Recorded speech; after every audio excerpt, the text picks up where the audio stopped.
A aula de hoje é sobre um conceito fundamental do eletromagnetismo. E ele assim o é porque nos acompanha ao longo de todo o eletromagnetismo. E que conceito é esse? Trata-se de fluxo elétrico. Então, fluxo elétrico é um conceito que nós precisamos entendê-lo muito bem caso queiramos entender o eletromagnetismo, que é uma parte fantástica da física, ok? Então, o que vem a ser então o fluxo elétrico? Vamos definir o fluxo elétrico de um jeito mais amigável. Vamos deixar a teoria tal como ela é. Vamos tentar visualizar imagens ou figuras, ok? Vamos tentar definir dessa maneira. Então, nós temos aqui três figuras e nesse momento vocês visualizem elas e agora nós vamos definir o fluxo elétrico. Quando nós queremos definir fluxo elétrico, devemos pensar em duas quantidades. Que quantidades são essas? O campo elétrico, mas numa perspectiva de linhas de campo, portanto, linhas de campo, e a quantidade área. O que é isso? Quantidade de área, uma superfície. Então temos que ter essas duas quantidades inevitavelmente. A primeira, linhas de campo, e a segunda, uma superfície na qual as linhas de campo atravessam, ok? Então não perca de vista essas duas ideias. Temos que tê-las bem cimentadas na cabeça, ok? Então vamos visualizar aqui. Na primeira figura, nós temos aqui um plano vertical sendo atravessado por algumas linhas de campo, ok? E aqui nós conseguimos ver que essas linhas de campo estão a ser representadas por um vetor chamado vetor campo elétrico. Este que está aqui. E esse vetor, dá para ver que ele é paralelo a esse vetor área, formando, portanto, um ângulo de 0 graus, que é esse que aparece aqui. Ok? Então, nesse caso aqui, nós temos fluxo elétrico. Por quê? Porque nós temos uma superfície e linhas de campo a atravessar essa superfície. Tá? Então, fluxo elétrico, entendamos que seja uma coisa como essa. Ok? Agora, aqui nós temos uma superfície, só que desta vez essa superfície está inclinada em relação a um ângulo. Ok? Então, temos aqui a superfície inclinada, sendo atravessadas por linhas de campo também, ok? Só que nesse caso, as linhas de campo que estão a atravessar essa superfície, elas já não formam um ângulo de 0 graus com o vetor área. Porque o vetor área, né, encarregou-se de ser ortogonal, 90 graus, ser ortogonal a essa superfície. Então, sendo esse vetor área ortogonal à superfície, formou um ângulo com as linhas de campo que já não é mais de 0 graus. Esse ângulo situa-se entre 0 e 90 graus, ok?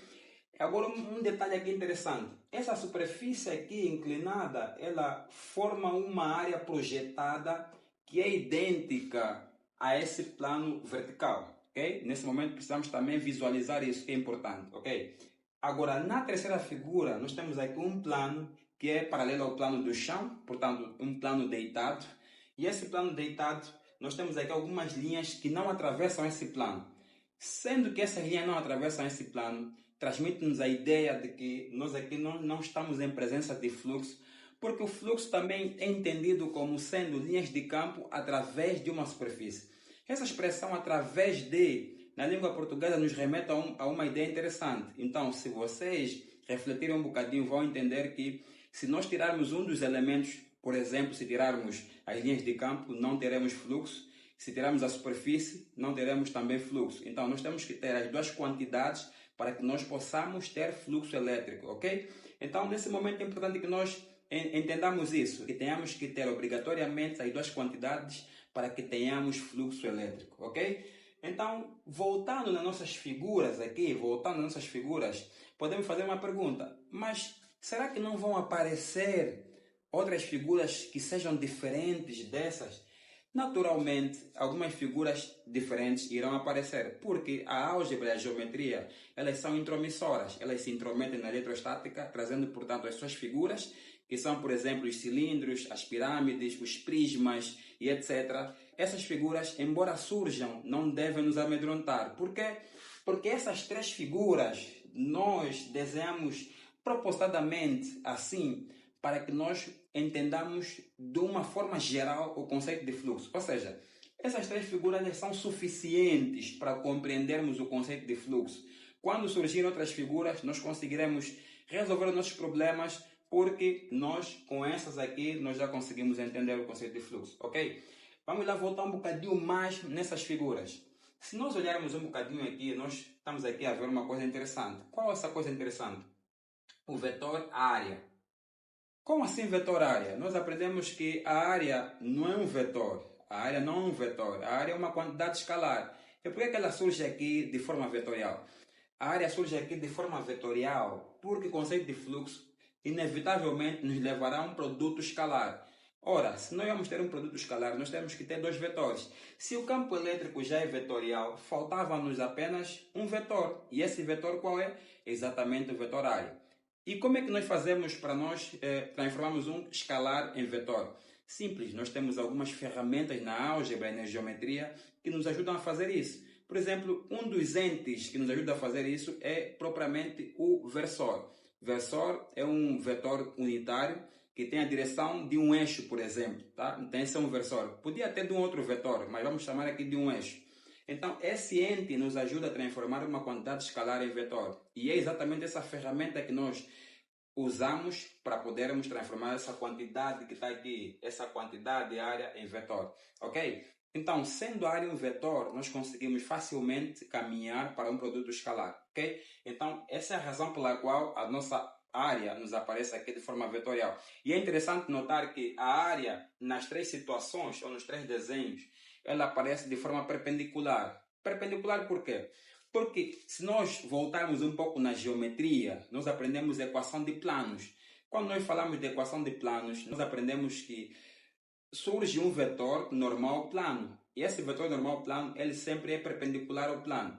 Na verdade, a expressão normal nos remete a ângulo de 90 graus. Então, o mesmo conceito de vetor normal lá da equação dos planos é o mesmo conceito dessas áreas que surgem aqui como sendo vetores normais a esses planos, ok? Então é exatamente a mesma ideia. Vetor normal lá na álgebra, nas equações de plano, aqui nosso vetor área, portanto, sendo também um vetor normal aos nossos planos, tá? Agora, até aqui, espero que nós tenhamos compreendido um pouco essa parte aqui do fluxo elétrico. Reiterando, fluxo elétrico trata-se de duas quantidades, campo elétrico e área, ou seja, linhas de campo e uma superfície. Essas linhas de campo devem obrigatoriamente atravessar essas superfícies, ok? Então, para o vídeo não ficar muito longo, nós vamos fragmentar essa aula em várias e cada uma aula nós traremos alguma coisa que adicione a todas, ok? Por exemplo, então numa próxima aula nós falaremos sobre as equações que quantificam o fluxo elétrico. E essas equações, elas têm a ver com uma lei. E essa lei é justamente a lei de Gauss. Gauss, mais uma vez, entra aqui para nos auxiliar no cálculo de fluxo elétrico. Então, nas próximas aulas, iremos falar mais sobre fluxo elétrico e depois da própria lei de Gauss e, eventualmente, resolveremos alguns exercícios, ok? Então, espero que vocês tenham entendido e qualquer dúvida em relação a essa aula, coloquem aí nos comentários que nós iremos explicar prontamente.